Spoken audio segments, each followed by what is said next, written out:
आदरणीय जसवंत सिंह जी इंदा साहब, जसवंत सिंह इंदा साहब की बात हो रही थी तो थोड़ा माइक इधर उधर हो रहा था। मैंने कहा भाई इनको वैसे ही, लेकिन ये बात तय है कि आपके इस लाल ने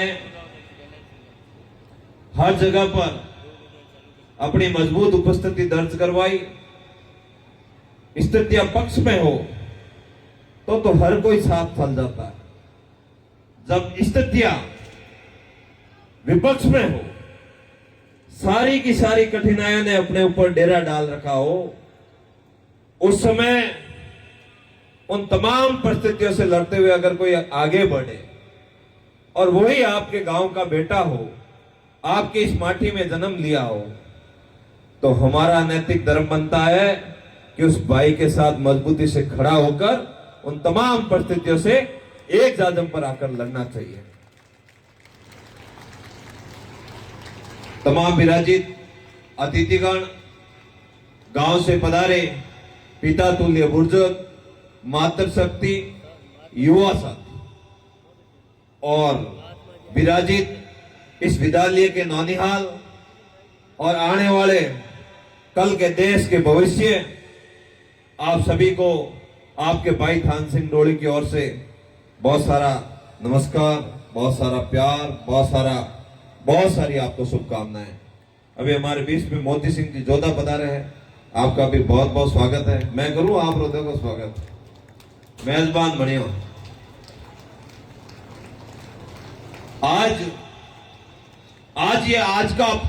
आज का ये कार्यक्रम, ये नागाना राय स्कूल के तमाम शिक्षकों की मेहनत और लगन से तय किया गया कार्यक्रम है।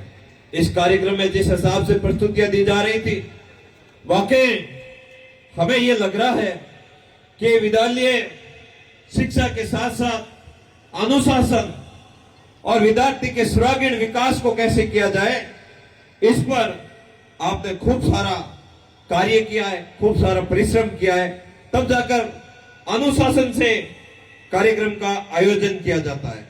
मैंने देखा अभी बच्चों के द्वारा मोबाइल के बारे में बताया जा रहा था। मोबाइल एक बहुत बड़ी सुविधा के साथ साथ बहुत बड़ी बीमारी है। अगर इस बीमारी से हम बाहर नहीं निकले तो आने वाले समय में निश्चित ही जो ये नौनिहाल बता रहे थे, जो हमें ये संदेश दे रहे थे, वो संदेश एकदम सही है। हमें उसका पालन करना चाहिए। हमने देखा कि मोबाइल के माध्यम से सुविधाएं तो बहुत हुई, लेकिन इसके नेगेटिव इफेक्ट भी बहुत सारे हमारी रोजमर्रा के जीवन पर पड़ रहे हैं। इसे हमें बचने की आवश्यकता है। अभी हमने देखा एक 5वीं क्लास की बालिका हमें बता रही थी कि वाकई में सच्ची देशभक्ति क्या होती है, देश के प्रति समर्पण, त्याग और देश के लिए कुछ करने की भावना क्या होती है। खाली इन्होंने बताया कि वंदे मातरम और राष्ट्रगान के लिए 5 मिनट खड़े होकर देश के लिए बात करना ही देशभक्ति नहीं होगी।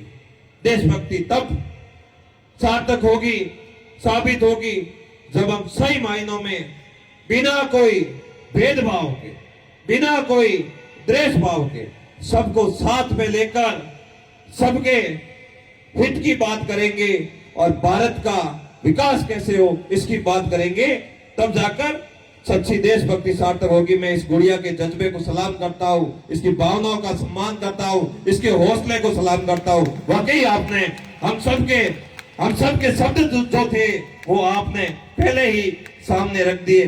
अब तो सिर्फ हमारा भाषण सिर्फ एक औपचारिकता मात्र का रहा, और बातें करना और जीवन में अनुसरण करना, इन दोनों चीजों में बहुत फर्क होता है। और जब बातें करते हुए उन बातों का अनुसरण करना हम शुरू करते तो निश्चित ही सार्थक परिणाम हम सबको देखने को मिलते हैं। मैं पूरे विद्यालय परिवार को बहुत सारी शुभकामनाएं देता हूं। बहुत सारे यहाँ से आपके स्कूल से बच्चे निकले और देश के निर्माण में सहयोगी बने, साथी बने, सार्थक बने। वैसे ये गांव देवातू कोई कम नहीं है, वाकई शेरों की भूमि है। यहाँ पर मैंने अब मुझे जहां तक जानकारी है, यहाँ के हर घर से एक जवान देश के लिए सेना में गया, देश की सेवा की। ये अपने आप में बहुत बड़ी सच्ची और सार्थक देशभक्ति अगर कोई सीखे तो वो देवातु गांव से सीखे, इस भूमि से सीखे, इस शेरों की भूमि से सीखे।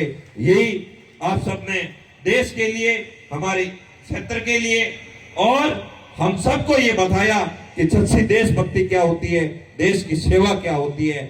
मैं तो कहता हूं कि निरंतर परिश्रम करना चाहिए। जब मैंने चुनाव लड़ा तब उस समय मेरे पक्ष में 1% भी परिस्थितियां नहीं थी। मैं तो एक साधारण किसान का बेटा था, साधारण घर में जन्मा था, लेकिन चुनाव लड़ना था, कुछ करने की चेष्टा थी, अपनों के लिए कुछ करने के लिए आगे आना था।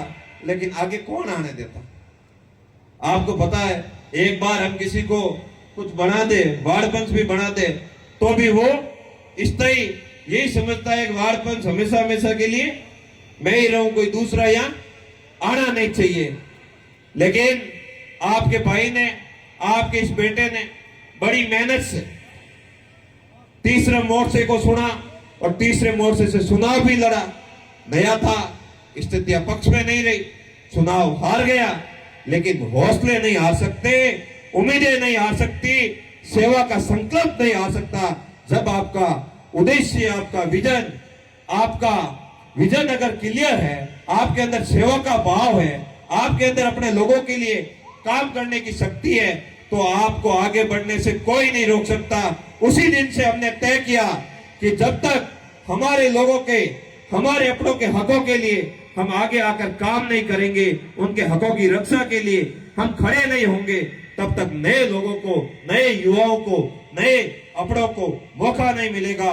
और ये मौका जब आपने मुझे दिया, आपने मुझे सेवा का अवसर दिया, तो मैं ये वादा करता हूं कि मजबूती से, जिस हिसाब से 2.5 साल अपनों के बीच में रहकर पानी के लिए, जोजरी के लिए, आज आपके सामने एक बात कहता हूं विद्यालय परिवार से, आज हमारा जो जोजरी का फैसला है उसकी फाइल सुप्रीम कोर्ट में सबमिट हो गई है।